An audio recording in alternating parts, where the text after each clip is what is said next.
Halo teman-teman, selamat bergabung kembali di channel saya. Hari ini yang kita bahas tentang Shio, dimana akan berganti tahun.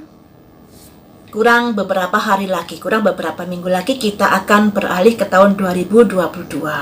Tahun 2022 di bawah naungan Shio Macan Air. Shio Macan Air ini kalian harus hati-hati yang ada hubungannya dengan air, karena di sini air akan dominan.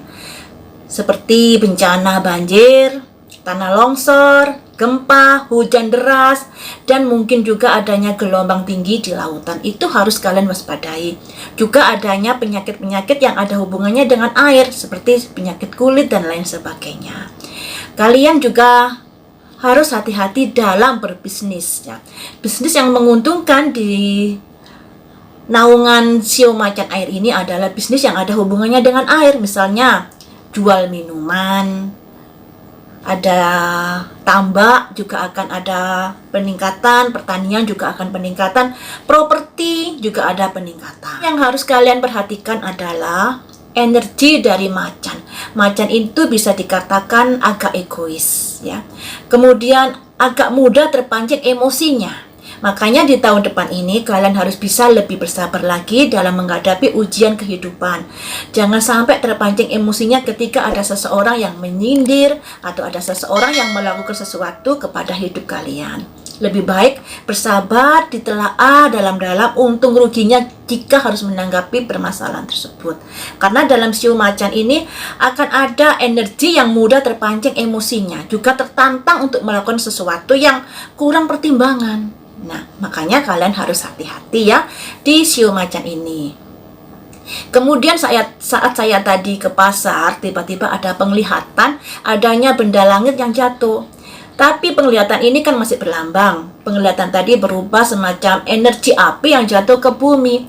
Bisa jadi karena meteor jatuh, atau karena satelit jatuh, atau juga karena pesawat jatuh yang kemudian terbakar. Itu bisa saja terjadi, tapi namanya penglihatan ini juga belum tentu benar ya. Makanya sikapi setiap prediksi, setiap ramalan itu dengan bijaksana. Akan saya prediksi dari bencana alam, dari COVID, perekonomian, dan lain sebagainya, sehingga baik saya maupun kalian bisa mewaspadai dan bisa mengambil ancer-ancer apa yang mesti harus dilakukan dalam menghadapi hal-hal yang terprediksi seperti itu. Mari kita lihat untuk kondisi bencana alam yang mungkin terjadi di Indonesia di tahun 2022 sehingga kita bisa mewaspadai bersama-sama ya. Kita lihat di sini. Untuk elemen air. Elemen air apa yang harus diwaspadai? Ada simbol stillness, misteri. Misteri apa yang akan terjadi? Ada simbol blessing, pemberkatan. Saya ambil 5 kartu. Pemberkatan dalam hal apa? Emergensi, hati-hati ya. Emergensi, hati-hati. Banyak-banyak berdoa karena ada semacam kondisi yang kurang bagus di elemen air seperti itu. Emergensi yang biasa-biasa saja atau yang bagaimana? Vision quest, masih tanya jawab di sini. Masih belum diketahui bisa seperti itu atau masih diselidiki. Selanjutnya yang kelima, ada simbol komunikasi. Jadi untuk bencana elemen airnya seperti ini. Saya lanjut untuk, nanti saya jelaskan bareng-bareng ya. Saya lanjut untuk elemen dari udara seperti apa kondisinya di tahun 2022. Elemen dari udara, ada simbol rejection, penolakan. Selanjutnya ada simbol earth magic, keajaiban. Selanjutnya ada simbol confusion, hati-hati anginnya bisa angin puting beliung dan lain sebagainya karena ada semacam kebingungan di situ. Selanjutnya ada simbol kreasi, usaha. Selanjutnya ada simbol permasalahan yang komplit untuk angin ini. Nah, ini dari elemen air, elemen udara. Sekarang dari elemen api ya. Elemen apinya di tahun 2022 bagaimana? Elemen api. Ada gunung meletus lagi, guys. Selanjutnya, perlu suaka, perlu perlindungan, ya, elemen api. Selanjutnya, ada simbol purifikasi, pemurnian. Ada simbol movement, semacam pergerakan. Kemudian ada simbol grounding. Ini elemen api sudah, sekarang elemen tanah ya. Sebentar, elemen api, sekarang elemen tanah. Elemen tanah apa yang harus diwaspadai? Ada simbol new beginning, memulai dari awal. Selanjutnya elemen semangat, hati-hati, ada gempa atau ada tanah longsor. Selanjutnya ada simbol violet, tabir. Kemudian ada simbol inovasi, penemuan atau usaha. Selanjutnya ada simbol ebb and flow, naik turun. Waduh. Jadi dari elemen air, kita mulai dari elemen air. Di sini ada simbol stillness, ada ketenangan. Air yang tenang belum tentu tenang selamanya. Makanya itu banyak-banyak berdoa. Di tahun depan adalah tahun elemen air. Banyak-banyak berdoa karena mungkin akan ada sesuatu hal yang terjadi. Karena di sini ada simbol emergency. Emergency itu keadaan darurat yang bisa terjadi secara tiba-tiba. Ada simbol vision quest, vision penglihatan, quest pertanyaan, yang bisa dikatakan masih tanda tanya. Jadi emergency ini terjadi di mana, kapan terjadinya, itu masih menjadi tanda tanya di sini. Makanya itu perbanyak berdoa, komunikasi pada yang di atas. Perbanyak berdoa dan selalu peka dengan kejadian-kejadian alam ya. Intinya seperti itu untuk elemen air. Kemudian untuk elemen angin. Elemen angin ini biasanya ada kaitannya juga dengan elemen air. Kalau hujan deras, kadang-kadang kan ada angin ribut seperti itu. Elemen angin ini ada semacam penolakan.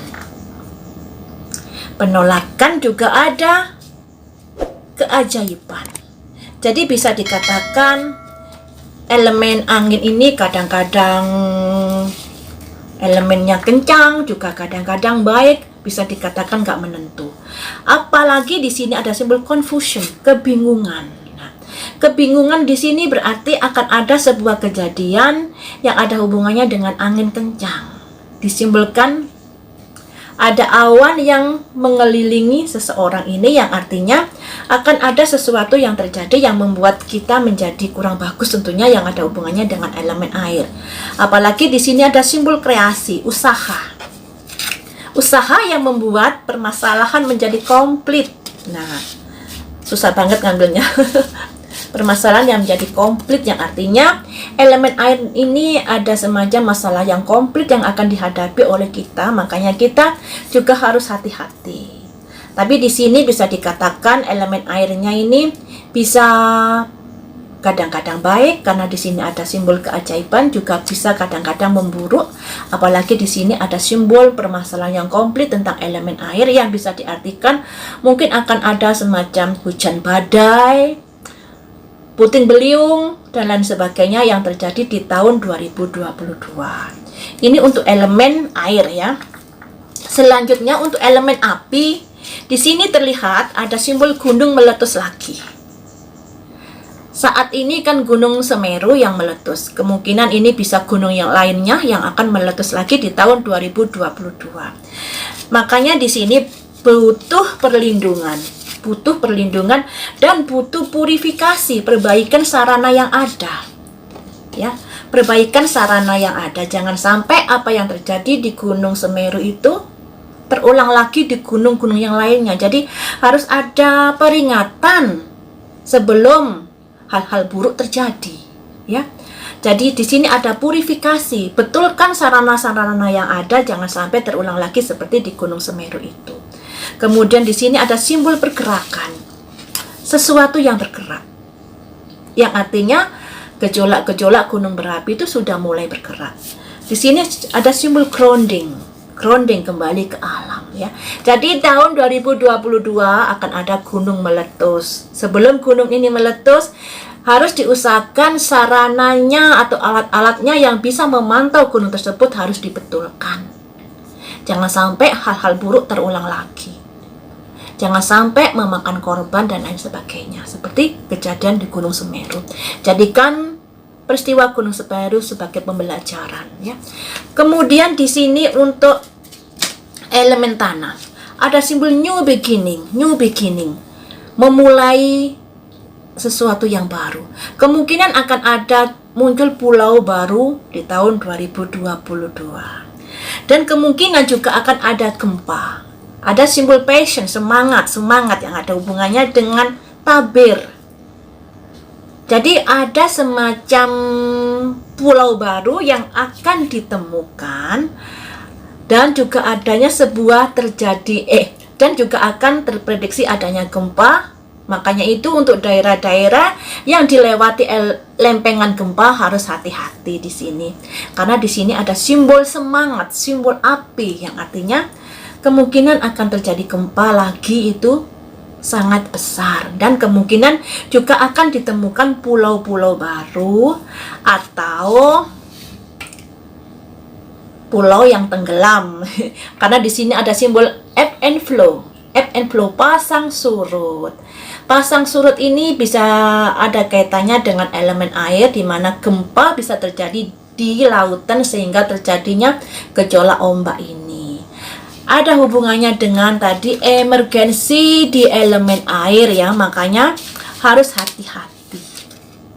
Ada naik turun juga ada emergensi. Elemen air waspadai di tahun 2022. Harapan saya semoga nggak ada tsunami, ya, tapi kartunya kok begini. Bisa jadi mungkin ombak tinggi dan lain sebagainya.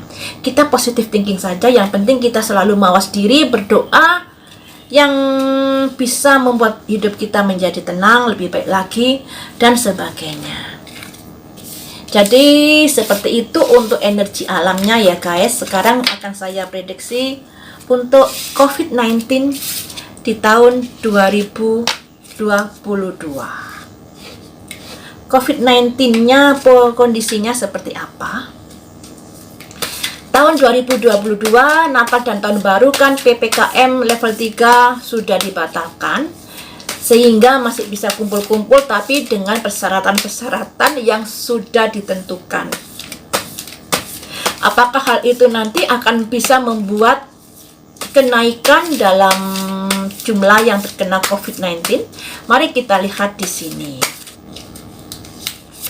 Ada simbol seorang raja membawa tongkat. Selanjutnya saya ambil 5 kartu, ya. Ada simbol bulan, anjing, dan serigala. Masih terancam, guys. Selanjutnya ada simbol pertimbangan dan bisa ada semacam perjalanan atau mutasi ini, ya. Atau perpindahan dari negara ke negara kita, yang artinya akan terprediksi adanya COVID yang datang kembali ke Indonesia, mungkin dari luar negeri dan lain sebagainya. Selanjutnya ada simbol seseorang mendengar, karena di sini ada simbol burung dan di sini ada semacam tongkat. Selanjutnya ada simbol justice, keseimbangan. Jadi seperti ini, teman-teman. Untuk COVID-19 di tahun 2022 harus disikapi dengan hati-hati, jangan sembrono. Ini ada seorang raja membawa tongkat, yang artinya tongkat itu bisa diartikan kebijaksanaan yang ada hubungannya dengan pekerjaan. Makanya di sini para pemimpin yang di atas sana harus bijak-bijak mengambil sebuah keputusan. Dikarenakan di sini masalah COVID yang sudah terjadi di tahun 2021 jadikan pembelajaran, dan yang artinya masih adanya penularan COVID di tahun 2022. Harus hati-hati. Dan di sini ada simbol ini yang artinya ada simbol perahu, ada simbol koin 2, dan ada simbol semacam anjing membawa kabar, yang artinya hati-hati dalam pintu masuk Indonesia. Hati-hati di sini karena bisa saja COVID-19 yang bermutasi di luar negeri bisa ke Indonesia jika kurang hati-hati. Ada simbol perahu, perahu itu perjalanan. Ada simbol anjing menggigit, kabar. Ada semacam kabar yang akan kita terima. Makanya di sini ada simbol koin 2 yang artinya harus hati-hati dalam menyikapi sebuah kebijaksanaan, apalagi dalam membuka pintu masuk.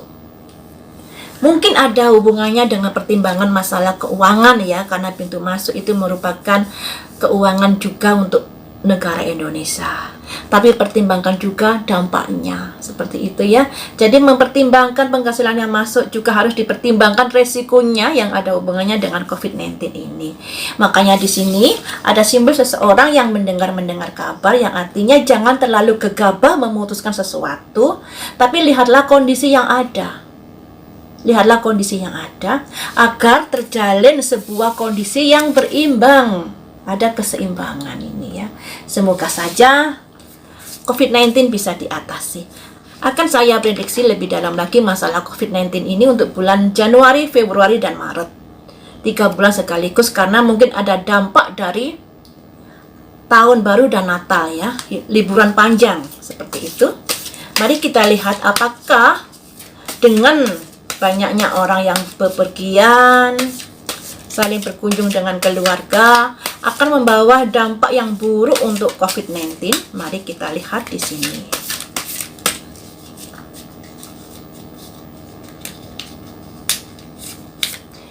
Ada simbol seseorang mengendarai singa, yang artinya energi COVID-19 ini bisa menjadi semacam energi yang besar, makanya harus bisa dikendalikan sebelum hal itu terjadi. Selanjutnya, saya ambil 5 kartu ya. Ada simbol seseorang melepas burung dan ada 3 tongkat, yang artinya sudah saatnya untuk memperhatikan hal ini dengan adanya kerjasama dari pihak-pihak yang terkait untuk menyikapi bulan Desember, Januari libur panjang tersebut ya. Harus ada kerjasama. Jangan berbangga dulu kalau sekarang ini kan kondisinya kan agak ada penurunan COVID-19, sudah bisa diatasi lah hitungannya. Tapi jika kita lengah, kondisi itu akan bisa kembali lagi kondisi yang buruk itu. Selanjutnya ada simbol orang bersulang, sukacita, pesta. Selanjutnya ada simbol semacam kemampuan yang harus dikeluarkan untuk mengatasi hal-hal yang tidak diinginkan. Ada simbol orang ditusuk pedang, yang artinya kurang bagus. Jadi seperti ini teman-teman, untuk bulan Januari, Februari, Maret kemungkinan akan ada dampak yang terjadi karena adanya libur panjang atau adanya orang-orang yang berlibur, orang-orang yang berkunjung ke sanak familinya. Makanya di sini pihak pemerintah harus bisa mengendalikan itu. Ada simbol singa dikendarai oleh seorang wanita. Harus bisa mengendalikan pergerakan orang-orang ini, jangan sampai terjadi kerumunan massa yang begitu bisa menjadikan sumber penularan COVID-19. Harus bisa dikendalikan pergerakan massa ini.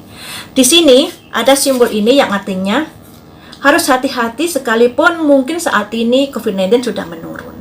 Jangan berbangga dulu dengan pencapaian ini. Ya, jangan berbangga dulu. Dan di sini ada simbol pesta Natal, pesta tahun baru, harus diwaspadai. Kemudian optimalkan kemampuan untuk mengawal liburan ini. Optimalkan kemampuan. Kalau tidak dioptimalkan, bisa saja terjadi hal semacam ini. Jadi harus hati-hati ya.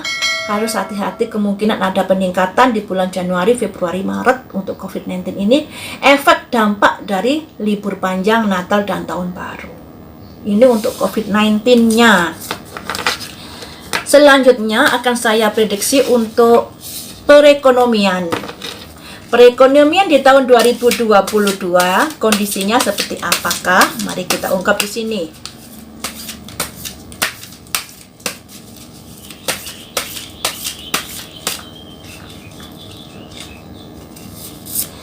Ada simbol pertimbangan. Selanjutnya ada simbol pergolakan, pertengkaran, permusuhan, atau persaingan. Ada simbol matahari, bagus. Untuk perekonomian, ada simbol pergerakan cepat atau perubahan cepat. Perubahan cepat ke arah manakah ini? Semoga ke arah baik ya. Ada simbol seseorang yang sedang memadu kasih, tapi di sini ada simbol bulan. Jadi seperti ini untuk pertumbuhan perekonomian. Mungkin di awal-awal tahun 2022 kita masih harus berusaha karena dampak dari COVID-19 juga akan terasa ya. Jadi awal-awal tahun kita tetap berusaha. Di sini juga ada semacam benturan, ada semacam persaingan dalam bidang perekonomian. Namun di pertengahan tahun kayaknya hal itu sudah bisa diatasi dengan baik. Makanya di sini ada simbol matahari. Dari kondisi perekonomian yang kurang bagus, akhirnya ada pertumbuhan yang mengarah ke arah lebih baik lagi. Kemudian di sini ke arah yang lebih baik lagi pada akhirnya akan mempercepat proses pertumbuhan perekonomian. Tapi juga harus hati-hati. Segala sesuatu kebijaksanaan harus dipertimbangkan baik-baik dalam menentukan di bidang mana kalian berbisnis. Jadi harus dilihat kondisinya. Jangan jangan tergesa-gesa atau terburu-buru dalam mengambil sebuah keputusan di perekonomian di tahun 2022. Karena hal ini bisa saja terjadi mungkin hanya untuk bersenang-senang dan lain sebagainya, pada akhirnya bisa menjadi terburuk. Karena di tahun macan ini akan sangat tertantang untuk menjalani sesuatu yang hal baru misalnya, atau tertantang untuk melakukan sesuatu tanpa ada pertimbangan. Makanya di sini hati-hati sekali karena kondisi pertumbuhan yang sudah membaik itu jika kurang hati-hati akan bisa membuat kondisi yang menurun kembali. Ini untuk pertumbuhan perekonomian. Sekarang untuk keamanan negara Indonesia di tahun 2022. Moga-moga baik-baik saja ya. Harapan kita agar Indonesia ayam tentram. Kondisi keamanan kurang bagus. Tapi di sini juga butuh butuh kerjasama. Selanjutnya di sini hati-hati, masih hati-hati terus. Selanjutnya di sini ada yang menikung dari belakang. Selanjutnya di sini ada simbol pencerahan. Nah, ini untuk kondisi keamanan negara Indonesia harus diwaspadai dikarenakan ada simbol menara putus. Ya, menara putus ini bisa terjadi kondisi yang mendadak yang pada akhirnya akan berbuah kurang bagus. Makanya di sini ada simbol kehati-hatian, kerjasama yang baik dalam menumbuhkan pertahanan dan keamanan. Jadi ada oknum-oknum yang ingin menggerogoti NKRI, menggerogoti pemerintahan yang sah. Ini akan terjadi. Makanya di situ harus hati-hati buat pemerintahan, buat orang-orang yang terkait dalam bidang keamanan. Ini harus hati-hati, harus ada kerjasama yang bagus dan tetap harus hati-hati dalam melangkah dalam menjalankan pemerintahannya karena di sini ada simbol ini loh guys, simbol serigala yang selalu memantau ya, yang selalu memantau. Jadi harus tetap hati-hati. Dan tujuannya ini menikung dari belakang. Nah, kelihatan bagus di depan tapi dalamnya busuk ya. Harus hati-hati, makanya di sini ada simbol pencerahan yang artinya sebelum menjalin sebuah kerjasama atau menjalin hubungan antar politik harus hati-hati dulu, sikapi semuanya itu dengan bijaksana. Jangan tergesa-gesa mengambil sebuah keputusan dan lain sebagainya. Semoga saja hal-hal buruk tidak terjadi di dalam keamanan negara Indonesia. Kita kan sebagai rakyat ingin hidup tentram ya. Mungkin saja teman-teman untuk prediksi di tahun 2022 tentang kondisi bencana alam, COVID, perekonomian, dan kondisi keamanan.